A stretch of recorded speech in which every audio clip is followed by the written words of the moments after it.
Yes, indeedy. Yes, indeedy. This your boy, Liteskin Lou, man. Look who I got the liberty of running to down here at Rosecroft Raceway Boxing Facility, man. Two-time former world champ Lamont Peterson, man. What's going on, champ? Ain't too much, man. Just finished up a session with the boys, and just at work, getting ready for Ant fight and Max fight on the 28th. So I'm just excited about that. Just putting the work in. That's it. That's right. That's right. You retired a boxer, now you're a trainer, man. Yeah. That's big, man. I'm glad to see that you really, taking into that, man. What's it been like so far, man? It's been an easy transition, I believe. I did think that I started too early, thinking that I would want to get back in the ring, but that haven't crossed my mind. Like, I'm totally satisfied where the position I'm in. I love it. Just like I love boxing, being in the ring, I can say I love this just as much. So it's been going great. Yeah, that's what's up, man. I came down because one of your guys, Max Garland. Yeah. This will be his second pro fight. Yeah. I watched his first pro fight. It looked pretty good, man. What is your assessment on Max Garland so far?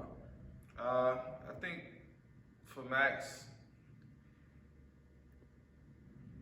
he can go as far as he want to go. That's from a potential standpoint. But right now, currently, just about making that transition from amateur to pro. I do think he made some steps forward to just being a professional. I would call him a professional fighter at this point, but of course we're ironing out a few other things like his pace and things like that. Okay. Everything is moving up. Yeah. Everything on the up. That's right. Yeah, just talking to him, man. I told him I was coming out, and he looked forward to. These young guys, man, with the social media now. Yeah. He texted me, reminded me, like, man, you coming out? You coming out? Yeah. And I like that about Max because he gets it. Like, he wants to be great.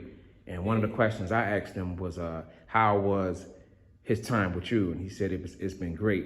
First, he said it was surprising that you said more than 2 words to him. He said because during his career at the gym, he was like, you said a couple of words, and I told him, I said, it's more to Lamont than, Yeah, it's just, for me, it always got to make sense. And if he always been a teammate of mine. So it's like, I'm in the gym working.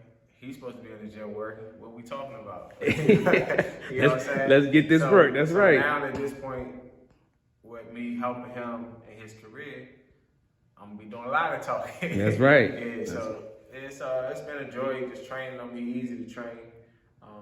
He soak up the information fairly quickly, and he's showing all the signs of wanting to be great, and I think he will. That's right. I really do. I watched his first fight. He looked sharp, even though he wasn't in there long. He looked sharp. Yeah. Actually, he reminds me his physique, long, rangy. It kind of reminds me of when you were like around the age, around 20, 21. Yeah. So after this fight, I know you don't want to look forward. What type of pace is Max going to be on? The pace is going to be up to him. I'm always trying to play. It's not one of them situations where I kind of plan it out, he planned it out, or any manager, promoter, whatever, try to say, oh, we're going to do this many fights at 4 rounds and 6 rounds and stuff like that. It's all going to be on his development between each fight. So if he get pushed, say 4 rounds to the next one, and his conditioning look good, he disciplined on all the things that we want him to do, then it's time to move to 6. So whenever that time comes, we'll play it by ear. Okay. Not trying to force or put any expectation on things so he can start feeling like, oh, I'm not doing good, or I'm doing, you don't want to pump him up too much. I'm doing great, or I'm ahead of time, or I'm not doing too good. It's a lot to deal with. Boxers, human beings are very fragile, especially a boxer and his ego, and you kind of want to be careful on putting expectation and things like that. So I think the smartest thing to do is just to play it by ear. Yeah, I think that's better because those 4 and 6 rounds makes a difference, man. Yeah. When you're just coming into the professionals. We'll know as a team when he's ready, and it could be this next fight. That's right. Whenever it comes. So we'll see. Even if it takes 10, who knows? But I do feel like, my personal opinion, regardless of what pace he go on, he'll be fine. Yeah, I think so. Speaking of, May 28th, you're gonna be working overtime that day. You got your younger brother, Anthony Peterson, looking to perform on the 28th. You ready for that, man? That's working overtime, man. It's working overtime, but it's a team effort. We do have team coaches now, that's helping with the training, and we all at the team. So we'll have it covered. With Baker and Sean, they helping, so it shouldn't be an issue. I am still considered a rookie. Yeah. On Okay. this side of the field, but I'm gonna enjoy the process. I know I'll do my job, and making sure I'm prepared to do my best, and I'll just enjoy the moment as it move on. Okay. 2 fights. Yeah. I don't want to seem arrogant, but I think I got it. I think you got it. One thing I always knew about you, Lamont, your cerebralness of the game. You thought it through. You methodically thought it through. When people thought that you were taking a long time to start, when you would fight, you were figuring them out, putting the chess pieces together instead of playing checkers. One more question, man, and I'm gonna let you go, man. It was a fight last weekend, Canelo and Bivol. Just was curious on your thoughts on that fight. I was actually out in the middle of nowhere in Utah. Oh, okay. So I didn't get a chance to watch the fight yet. Okay. What I do plan on is when I get to the house is sometime today is to watch it and kind of assess it. I watched the highlights, and I can assume from that, like my take from that was just the guy was just very disciplined in the things that he did. Yeah.